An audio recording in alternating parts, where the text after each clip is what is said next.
Hello बच्चों, कैसे हैं आप सभी। मेरा नाम आप सब जानते होंगे, Dirgha Sharma. I am assistant teacher from UPSP की मर्ज। और हम साइंस के कुछ टॉपिक्स को डेली डिस्कस करते हैं। और हमने कल हमारा जो टॉपिक था दैट वाज माइक्रो ऑर्गेनिजम्स, जो हम यूनिट अभी कर रहे हैं, उसमें हमने पढ़ा था कि हार्मफुल किस तरह से हैं और यूज़फुल किस तरह से हैं ये माइक्रो ऑर्गेनिजम्स हमारे लिए। और आज हम जो अपना सेशन स्टार्ट करेंगे वो हम करने वाले हैं कि हम इन हार्मफुल माइक्रो ऑर्गेनिजम्स से कैसे अपने आप को प्रिवेंट कर सकते हैं, कैसे डिजीज़ में प्रिवेंट कर सकते हैं और कैसे हमारे जो सब्सटेंस या गुड्स ख़राब हो जाते हैं उनसे कैसे प्रिवेंट कर सकते हैं। तो आइए स्टार्ट करते हैं और उसके बाद हम कुछ डिजीज़ के बारे में बात करेंगे। फर्स्ट ऑफ ऑल तो एक बहुत बेसिक सी चीज़ है कि प्रॉपर कलेक्शन एंड प्रिजर्वेशन, यानी कि आपका जो सामान है उसका आप एक प्रॉपर देखभाल रखें। आप उसको ऐसा ना हो कि आपने कहीं पड़ा हुआ छोड़ दिया है, आप उसकी सफाई नित्य रूप से करते रहें। और जो आपका सामान ख़राब होने जैसा लगता है आप उसे डिफरेंट तरीक़ों से प्रिवेंट करते रहें। तो इसके लिए सबसे पहले कलेक्शन और उसका प्रिजर्वेशन आपको ध्यान रखना पड़ता है। अब क्या क्या टेक्निक्स होती हैं जिससे आप उन्हें प्रिवेंट कर सकते हैं। First is fabric and leather. सबसे पहले हम फैब्रिक की बात करते हैं, जहाँ पे क्लोथ्स की, बुक्स की और लेदर सब्सटेंसेस की हम बात करेंगे।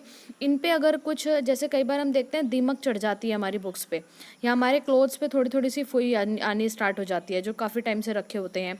कुछ लोग जैसे अगर प्रिवेंट करके सही से नहीं रखते हैं, जैसे बेड वगैरह में अपने सर्दियों के कपड़े या गर्मियों के कपड़े स्टोर करके रखे जाते हैं, अलमीराज में रखे जाते हैं, तो उन्हें अगर आप खोलेंगे नहीं तो उनके अंदर एक मॉइस्चर सा आ जाता है और उसकी वजह से वे ख़राब होना स्टार्ट कर देते हैं। तो अगर आप उन्हें धूप दिखा देते हैं तो वो जितने भी बैक्टीरियाज या माइक्रो ऑर्गेनिजम्स होते हैं वो वहाँ से ख़त्म होना स्टार्ट हो जाते हैं।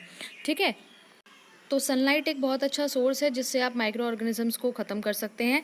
Now next point is apply paint on timber. जो आपके कुछ यूटेंसिल्स होते हैं या फिर जैसे आपके फर्नीचर होता है उसमें भी कई बार घुन लग जाता है या दीमक लगनी स्टार्ट हो जाती है, तो उसे आप क्या कर सकते हैं, गैमक्सिन एक प्रोडक्ट होता है, एक स्प्रेइंग प्रोडक्ट होता है, और इंसेक्टिसाइड्स या पेस्टिसाइड्स को आप उसके ऊपर साल में एक बार, 2 साल में एक बार, जैसे आपको लगे कि आप ज़्यादा प्रिवेंट कर सकते हैं तो आप 2 साल में एक बार कर सकते हैं। तो आप अपने फर्नीचर को इस तरह के इंसेक्टिसाइड्स या पेस्टिसाइड्स के स्प्रे से या फिर पेंट से आप उसके ऊपर पेंट कर देंगे तो जल्दी से वो ख़राब नहीं होते हैं, जल्दी से उसमें गीलापन वो नहीं पकड़ते हैं, मॉइस्चर नहीं पकड़ते हैं, तो वो ठीक रह सकते हैं। देन हम बात करते हैं रेफ्रिजरेटर की। रेफ्रिजरेटर आपने सबने देखा होगा अपने घरों में, फ्रिज, उसमें टेम्परेचर आप 5 to 10 डिग्री सेंटीग्रेड तक आप उसे सेटअप कर सकते हैं, जिससे इस टेम्परेचर पे जो आपके माइक्रो ऑर्गेनिजम्स होते हैं उनकी मेटाबॉलिक एक्टिविटी, यानी कि उनकी खाना बनाने की और प्लस उसे कंज्यूम करने की एक्टिविटी ख़त्म हो जाती है, जिसकी वजह से वो आगे ग्रोन अप नहीं कर पाते हैं, वो विकसित नहीं हो पाते हैं और उनका प्रोडक्शन वहीं रुक जाएगा, वो अपने जैसे और नहीं बना पाएंगे। तो जाहिर सी बात है, एक 5 to 10 डिग्री के टेम्परेचर को मेज़र करते रहें, यानी कि आप उसे रेफ्रिजरेटर में अपने खाने को रख सकते हैं जिससे वो ख़राब नहीं होता है। Now we will discuss about the fourth point, pasteurisation. Louis Pasteur थे, इन्होंने 1865 में पॉस्चराइजेशन का एक प्रोसेस बताया था जो कि बेसिकली दूध में यूज़ किया जाता है। अगर आप दूध को 145 डिग्री फ़ारेनहाइट पे 30 मिनट्स के लिए बॉईल करते हैं तो उसका पॉस्चराइजेशन हो जाता है और दैट एलिमिनेट्स सर्टेन बैक्टीरिया, जो उसके बैक्टीरिया उसको ख़राब करने वाले होते हैं वो जो हैं नष्ट हो जाते हैं और दूध आपका ख़राब नहीं होगा, वो नहीं फटेगा। ठीक है, पहले आपने देखा होगा एक चूल्हे पे रख दिया करते थे दूध को, जब तक वो पूरा पकता नहीं था, गाढ़ा नहीं हो जाता था, काफ़ी टाइम तक उसको बॉईल किया जाता था। जितना ज़्यादा वो बॉयल हो जाता था उतना वो गाढ़ा होता था, टेस्टी बन जाता था, एंड आफ्टर दैट उसके अंदर के बैक्टीरियाज जो थे वो ख़त्म हो जाते थे, जिससे वो ख़राब होने के चांसेस बहुत कम होते थे। जबकि आजकल ऐसा पॉसिबल नहीं है, तो आजकल उसका एक सब्स्टिट्यूट है कि आप उसको गर्म करते हैं और उसको फ्रिज में रख देते हैं, तो बैक्टीरिया वहाँ पे अपनी मेटाबॉलिक एक्टिविटीज़ नहीं कर पाते हैं और आपका दूध ख़राब नहीं हो पाता है। Now let me discuss about the boiling. कभी भी आप किसी चीज़ को कैन में भर के रखने वाले हैं, जैसे कि एक मैं सिंपल एग्जांपल देती हूँ जो शायद सभी बच्चों ने अपने घरों में देखा होगा। जब आपकी मम्मी जवे तोड़ लेती हैं, जवे यानी कि वर्मिसली जब तोड़ लेती हैं, उसके बाद में उसको कुछ कुछ ऐसे प्रोडक्ट्स हैं जिनको वो फ्राई करके या भून के रखते हैं। तो अगर आप मखाने हैं, जैसे मखाने को आप भून के अगर स्टोर करते हैं तो वो जल्दी से ख़राब नहीं होते हैं। उससे क्या होता है कि उसके जो बैक्टीरियाज थे जो उसे ख़राब कर सकते थे वो तो हमने ख़त्म कर दिए उससे थोड़ा सा हीटअप करके। इसी तरह से बॉइलिंग का भी एक जो प्रोसीजर है, किसी चीज़ को आपको कैन में फिल करके रखना है, ठीक है। तो आप क्या करेंगे, मान लीजिए आपको ड्रिंक्स रखनी है, आपने रूह अफ़ज़ा बना रखा है, अब आपको कैन में फिल करके उसको रखना है। तो आप क्या करेंगे, उस कैन को 120 टू 126 डिग्री सेंटीग्रेड तक आप उसको 12 टू 19 मिनट्स और 20 मिनट्स 20 टू 25 मिनट्स आप उसको बॉयल अप करेंगे। उससे क्या होगा, जो कैन के अंदर के बैक्टीरिया थे, जो कैन बंद पड़ी थी इतने टाइम से, उसके बैक्टीरियाज को किया जा सकता है, वो ख़त्म हो जाते हैं। और अब आप जब उसमें ड्रिंक भर के रखेंगे तो वो लंबे टाइम तक सिक्योर रह सकेगी। आप प्रिवेंट कर सकते हैं माइक्रो ऑर्गेनिज्म से इस तरह से अपनी ड्रिंक्स को। यहाँ हम कुछ एग्जाम्पल्स की बात कर रहे हैं, जैसे अचार यानी कि पिकल, उसमें साल्ट होता है जो कि माइक्रो ऑर्गेनिजम्स को ख़त्म करने का काम करता है। देन ड्रिंक्स, यानी ड्रिंक्स जो आपकी मैंने अभी बताई, जैसे रूह अफ़ज़ा वगैरह आप यूज़ करते हैं, उनके यूटेंसिल्स को आपको साफ़ करके रखना पड़ता है, यानी कि आपको बर्तन उसका जो है वो साफ़ क्लीन होना चाहिए, उसके बाद आप उसको प्रिवेंट कर सकते हैं। एक एग्जाम्पल और है सॉस और चटनी, ये जो हमारे घर में मोस्ट ऑफ़ द यूजेस होते हैं, मोस्ट ऑफ़ द यूज़ हो जाते हैं। सॉस, आप पास्ता खाएंगे तो सॉस डालेंगे, मैगी खाएंगे तो सॉस डालेंगे, आजकल बच्चे बहुत यूज़ करते हैं इन चीज़ों का। तो इसको सही रखने के लिए क्या करते हैं, एसिटिक एसिड का यूज़ करते हैं, ठीक है। इसको आप अगर प्रिवेंट करना चाहते हैं तो आपको एसिटिक एसिड का इसके साथ में यूज़ करना पड़ता है। Now we will talk about the disease caused by micro organisms. Micro organisms जो डिजीज़ पैदा करते हैं, जो ह्यूमन में या प्लांट में या एनिमल में रोग पैदा कर देते हैं, उनको कहते हैं पैथोजेंस। उनका स्पेसिफिक नाम दिया गया है पैथोजेंस, क्योंकि ये यूज़फुल भी हैं, हार्मफुल भी हैं। तो हार्मफुल जो डिजीज़ पैदा करने वाले हैं वो हैं पैथोजेंस। अब ये पैथोजेंस किस किस तरह से एनिमल्स और प्लांट्स में किस तरह से पाए जाते हैं, ये है एयर, वाटर एंड फूड। 3 तरह से ये आपके पास में आ सकते हैं। इसके अलावा जो कम्युनिकेबल डिजीज़ होते हैं, जैसे एक आदमी को अगर जुकाम हो रहा है तो ऐसा कहते हैं ना, मेरे पास में मत आना नहीं तो तुमको भी लग जाएगा। तो वो उस तरह से जो एक इंसान से दूसरे इंसान को ट्रांसफ़र हो जाते हैं, जो कम्युनिकेबल डिजीज़ हैं, उनके थ्रू भी ये पैथोजेंस या ये माइक्रो ऑर्गेनिजम्स डेवलप हो जाते हैं और बीमारियों को पैदा करते हैं। तो इनके कुछ 2 पॉइंट्स हैं जो कि हर माइक्रो ऑर्गेनिज्म में दिखाई देते हैं। ये कॉस्मोपॉलिटन होते हैं, मैंने आपको पहले बताया था कि ये हर जगह प्रेजेंट, एवरीवेयर, यानी कि हर जगह आपको मिल जाएंगे, चाहे आप देख पा रहे हैं चाहे नहीं देख पा रहे। आप ही इसको सूक्ष्मदर्शी से देखने के लिए मोहताज हैं, वो कहीं पाए जाने के लिए मोहताज नहीं है, वो कहीं भी पाया जा सकता है, ठीक है। देन इफ़ेक्ट डायरेक्टली और इनडायरेक्टली, ये आपको डायरेक्टली भी हिट कर सकते हैं और इनडायरेक्टली भी, ठीक है। तो कौन कौन से डिजीज़ हैं वो हम कुछ मेन डिजीज़ के बारे में बात कर लेते हैं। First is dengue. डेंगू और चिकनगुनिया, इन दोनों में, ये दोनों वायरल डिजीज़ हैं, वायरस से होती हैं। और एडीज़ इजिप्ट मॉस्किटो, आप याद रखना कि इसका जो मॉस्किटो है, जो मच्छर है, वो इजिप्ट घूम के आया है, यानी कि मिस्र घूम के आया, ठीक है। तो बस इससे आपको इसका नाम याद रहेगा, इजिप्ट घूम के आया ये वाला मॉस्किटो। इन दोनों डिजीज़ में केवल कुछ माइनर सा चेंजेस है, माइनर से सिम्टम्स अलग दिखते हैं। दोनों में फीवर होने की संभावना रहती है। और डेंगू में हेडेक और pain in eyes and spots on body, आँखों में दर्द होता है और बॉडी पे कुछ चकत्ते टाइप के दिखाई कई बार देते हैं। और चिकनगुनिया में क्या होता है, high fever and joints pain, ठीक है। तो उसके कई बार ये जॉइंट्स पेन इतना ज़्यादा हो जाता है, अगर मरीज़ रेस्ट नहीं कर रहा है तो ये स्वेलिंग ऑफ जॉइंट्स में भी बदल जाता है, आपके जॉइंट्स में काफ़ी टाइम तक, कई सालों तक भी दर्द होता है, ठीक है। आफ्टर दैट मलेरिया, जिससे हम सभी इस नाम से परिचित हैं। इसमें हाई फीवर होता है और शिवरिंग, यानी कि ठंड लगती है। ये प्रोटोजोआ के कारण जनरेट होता है। और फीमेल एनाफिलीज मॉस्किटो जो है, इसका बहुत सारा क्वेश्चन आता था पहले साइंस के ऑब्जेक्टिव्स में कि मलेरिया किस मॉस्किटो के काटने से होता है। तो वो फीमेल एनाफिलीज मच्छर है, जिसकी वजह से ये जनरेट हो जाता है ह्यूमन बॉडी में। अब देख लेते हैं कि ये किस किस तरह से हमें इफ़ेक्ट करता है। यहाँ आप देख सकते हैं सबसे नीचे प्लाज्मोडियम, जो कि इसका प्रोटोजोआ है। प्लाज्मोडियम गैमेटोसाइट्स दी हुई हैं, फीमेल और मेल गैमेट्स दिए हुए हैं प्लाज्मोडियम के। जो ये यहाँ से इन्फेक्टेड मच्छर था एक, उसने फर्स्ट इन्फेक्टेड पर्सन, यानी कि पहला इन्फेक्टेड पर्सन बनाया, उसको काटा तो वो इन्फेक्टेड हुआ, लीवर इन्फेक्शन हुआ। देन उसकी जो रेड ब्लड सेल्स थी, उसका जो ब्लड था जहाँ पे उसने काटा था वो इन्फेक्ट हुआ।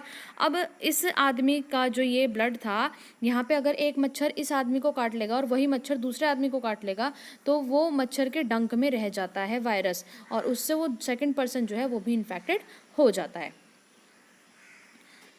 सो now we will discuss about the transmission process, कैसे ये एक जगह से दूसरी जगह पे पहुंच जाते हैं, किस तरह इनका ट्रांसमिशन होता है। तो सबसे पहले हम देख सकते हैं एयर, और सेकंड पॉइंट है कंटेमिनेटेड वाटर यानी कि दूषित जल, और थर्ड पॉइंट है सॉयल यानी कि मिट्टी, इन्फेक्टेड पर्सन यानी कि जो एक आदमी को अगर कोई बीमारी है तो वो दूसरे इंसान तक कैसे पहुंच रही है। इसको मैं कुछ आपको एग्जांपल्स देके बताती हूँ। उससे पहले मैं एक बात करना चाहूँगी, दैट इज़ क्यूलेक्स मॉस्किटो। ये जो मॉस्किटो है, ये अगर किसी इंसान को काट लेता है तो उसमें फिलारियासिस हो जाता है, या फिर एलिफेंटियासिस बोलते हैं इसको। आप बहुत ध्यान से देखिएगा, एलिफेंटियासिस में एक्चुअली होता क्या है, इसका नाम ये क्यों है, क्योंकि इसके काटने से, जो ये मोस्टली पैरों पे काटता है, और पैरों पे काटने की वजह से जहाँ पे काटेगा वो पैर बहुत स्वेलिंग आ जाती है, वहाँ पे बहुत ज़्यादा स्वेल हो जाता है और वो जल्दी से ठीक नहीं हो पाता है, क्योंकि वो हाथी के जैसा पैर हो जाता है, इसीलिए इसको एलिफेंटियासिस कहा गया है। ठीक है, तो ये भी मैं आपको अभी दिखाती हूँ थ्रू पिक्चर। तो हमारे 4 पॉइंट्स हैं, first is air, second is contaminated water, and third is soil, and fourth is infected person, and after that elephantiasis. Okay, तो यहाँ पे आप देख सकते हैं कि droplets with TB germs, tuberculosis के जो जर्म्स हैं, एक आदमी खांस रहा है उसके ड्रॉपलेट्स जो यानी कि जो थूक की बूंदें बाहर निकलती हैं वो निकल रही हैं, और दूसरा आदमी वहीं पे सांस ले रहा है। ठीक है, तो अब ड्रॉपलेट्स तो नीचे गिर सकती हैं, लेकिन जो उसके जर्म्स हैं, जो माइक्रो ऑर्गेनिजम्स हवा में उसकी वजह से आ गए हैं, वो नीचे नहीं जाएंगे, वो दूसरे इंसान के सांस लेने पर उसके अंदर चले जाएंगे। इसी वजह से कहा जाता है कि जब भी खांसो मुंह पे या तो कपड़ा रखो या फिर हाथ रखो और हाथ दोबारा धो लो, क्योंकि स्टार्टिंग में आपको पता नहीं चलता है कि आपके अंदर कौन से माइक्रो ऑर्गेनिजम्स हैं। नेक्स्ट हम बात करते हैं कंटेमिनेटेड वाटर की। तो यहाँ पे आपको एक डायग्राम दिखाई दे रहा होगा, एक बच्चा शौचालय में है जो कि उसके नीचे जो गड्ढा है वहाँ पर वो सारा वेस्टेज इकट्ठा होता है। अब उसी के पास में मान लीजिए पीने का एक कुआं है, पीने के पानी का, तो क्या होगा हमें तो दिखाई नहीं दे रहा, लेकिन सॉइल के थ्रू ये सारा जो बेकार जो हमारा वेस्टेज है उसके थ्रू जो वहाँ पे बैक्टीरियाज और वायरसेस इकट्ठे हो रहे हैं, वो सब मिट्टी के थ्रू आपको पानी में मिल रहे हैं। वो क्योंकि पास में ही है, इसीलिए कहते हैं कि शौचालय और पीने का पानी आसपास नहीं होने चाहिए, वरना वहाँ के बैक्टीरिया आपको नहीं दिखाई देंगे, लेकिन धरती की निचली सतह से वो पीने के पानी तक पहुँच जाते हैं। अब आप यही पानी, वो दूसरा लड़का दूसरे जो पिक्चर में दिखाई दे रहा है, वो वहाँ से कुएँ से पानी निकाल रहा है। अब उसको नहीं पता कि ये पानी कैसा है, लेकिन ये पानी पी पी के, ये जब लॉन्ग टाइम तक आप पीते रहेंगे तो आपकी बॉडी में वो वायरसेस, वो बैक्टीरियाज अपनी जगह बनाने लगेंगे और आपको पता भी नहीं चलेगा, आप इतने ज़्यादा बीमार हो जाएंगे। ठीक है, उसके बाद में फिर पता चलता है कि ओहो ये तो पानी की वजह से ये प्रॉब्लम हो गया, और सबसे ज़्यादा हो जाता है हैज़ा, या फिर आपको डिसेंट्रीज हो जाती हैं। तो इस टाइप की बीमारियां आपको लग जाती हैं, आपके पेट में बहुत सारे इन्फेक्शंस भी हो सकते हैं। तो यहाँ पे कुछ नाम दिए हुए हैं जो वायरल वाटरबॉर्न डिजीज़ेज़ हैं, यानी वायरस के थ्रू हो जाती हैं, that is noro virus, hepatitis A, polio and rota virus. Most of the ये कुछ डिजीज़ हैं जो दूषित जल की वजह से हो जाती हैं, जिन्हें हमें प्रिवेंट करना है। और हमें याद रखना है कि जो हमारे शौचालय हैं वो हमारे पीने के पानी से यानी कि कुएं से बहुत दूर हों, या फिर वैसे भी अगर आप देखें आजकल जैसे टैंक यूज़ करते हैं, ऊपर घर के ऊपर एक टैंक रखा होता है जहाँ से आपको पानी की सप्लाई मिलती है, तो थोड़े थोड़े टाइम बाद अगर आप उसे साफ़ नहीं करेंगे तो उसमें नीचे काई जम जाएगी, कोई या फिर इंसेक्ट जो हैं वो वहाँ पे इकट्ठे हो जाएंगे, कोई कीड़े मकोड़े जो हैं, तो उनके मर जाने से या उनके वहाँ पर रुक जाने से आपका जो पानी ऊपर आप भर रहे हैं टैंक में वो भी ख़राब हो जाता है और आप बीमार हो सकते हैं। इसके बाद हम बात करते हैं थ्रू सॉयल, यानी कि मिट्टी के थ्रू कैसे होता है। देखिए जैसे यहाँ पे 2 बच्चे सॉयल में प्लांटेशन कर रहे हैं, ठीक है, अब वो अपने हाथों का यूज़ कर रहे हैं उसी सॉयल में। अब उनको नहीं पता कि यहाँ पे कितने जर्म्स हैं। ठीक है, पहले ये बोला जाता था कि बच्चा जितना ज़्यादा मिट्टी में खेलता है उतना ज़्यादा वो पक्का होता है। वो बात काफ़ी हद तक ठीक है, लेकिन क्योंकि उस टाइम मिट्टी में न्यूट्रिएंट्स पाए जाते थे, वो खनिज पदार्थ पाए जाते थे। आजकल इतना ज़्यादा पॉल्यूशन बढ़ गया है कि मिट्टी में खेलना अपने आप में एक बीमारी को न्योता देने जैसा है। ठीक है, क्योंकि वहाँ पे इतने सारे जर्म्स हैं, माइक्रो ऑर्गेनिजम्स हैं, जीवाणु हैं, बैक्टीरियाज हैं, और आपके वायरल डिजीज़ करने वाले वायरसेस हैं। तो ये सब आपको ऐसे तो दिखाई नहीं देंगे क्योंकि हम इन्हें नग्न आँखों से नहीं देख सकते हैं, और सूक्ष्मदर्शी लेके बैठा नहीं होता हर कोई। तो लेकिन आप एक काम कर सकते हैं, प्लांटेशन भी करना ज़रूरी है। आप प्लांटेशन करें, उसके बाद में आप हाथों को अच्छी तरह से धो लें, अच्छे से वॉश कर लें। उन्हीं हाथों को, कई बार छोटे बच्चे जो होते हैं उन्हें पता नहीं होता, वो उन्हीं हाथों को मुँह में लगा लेते हैं, तो वो जो बैक्टीरियाज नहीं जाने चाहिए थे वो अंदर चले गए। उसकी वजह से बच्चों को देखा जाता है कि उनके एस्केरीज हो जाते हैं, ठीक है, और उनके पेट में लंबे लंबे वो कीड़े पाए जाते हैं, फिर वो दर्द करते हैं, फिर बच्चा पनप नहीं पाता, उसकी ग्रोथ नहीं हो पाती, तो बहुत सारे प्रॉब्लम्स उसके साथ क्रिएट हो जाते हैं। तो बेटर यही है कि आप थोड़ी सी सावधानी के साथ काम करें तो आप अपने आप को डिजीज से बचा सकते हैं। Now we will discuss about the infected person. जैसे कि ये मैंने आपको एक इन्फेक्टेड पर्सन का एग्जांपल अभी बताया था फॉर मलेरिया ट्रांसमिशन साइकिल, और किस तरह से एक इंसान से दूसरे इंसान को ये ट्रांसमिट हो जाता है।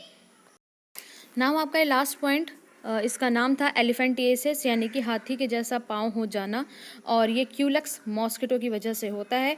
देखिए आप यहाँ देख सकते हैं कि एक पैर बहुत मोटा सा सूजा हुआ है, तो इस तरह का पैर हो जाता है। तो ये सब चीज़ें हमें स्टडी करनी थी। आज हमने देखा है प्रिवेंशन फ्रॉम माइक्रो ऑर्गेनिजम्स, कैसे आप रेफ्रिजरेटर के थ्रू रख सकते हैं और कैसे आप उसे सिक्योर कर सकते हैं। देन आपने देखा डिजीज़ एंड ट्रांसमिशन, कौन कौन से डिजीज़ हो जाती हैं और क्या क्या मेथड्स हैं जिससे माइक्रो ऑर्गेनिजम्स ट्रांसमिट होते हैं। So thank you guys, thank you so much for watching this video and like, subscribe and share it. आपके जो नोटिफिकेशन बेल है उसको प्रेस कर लिया कीजिए जिससे आपको ये वीडियोस कंटिन्यू मिल जाएं। आपके दोस्तों के साथ शेयर कर दिया कीजिए एंड अपनी स्टडीज़ को कंटिन्यू रखिए। साइंस के टॉपिक्स में अगर कुछ प्रॉब्लम है तो आप कमेंट बॉक्स में या फिर ग्रुप में मुझसे पूछ सकते हैं। तो keep learning and do well. Bye bye.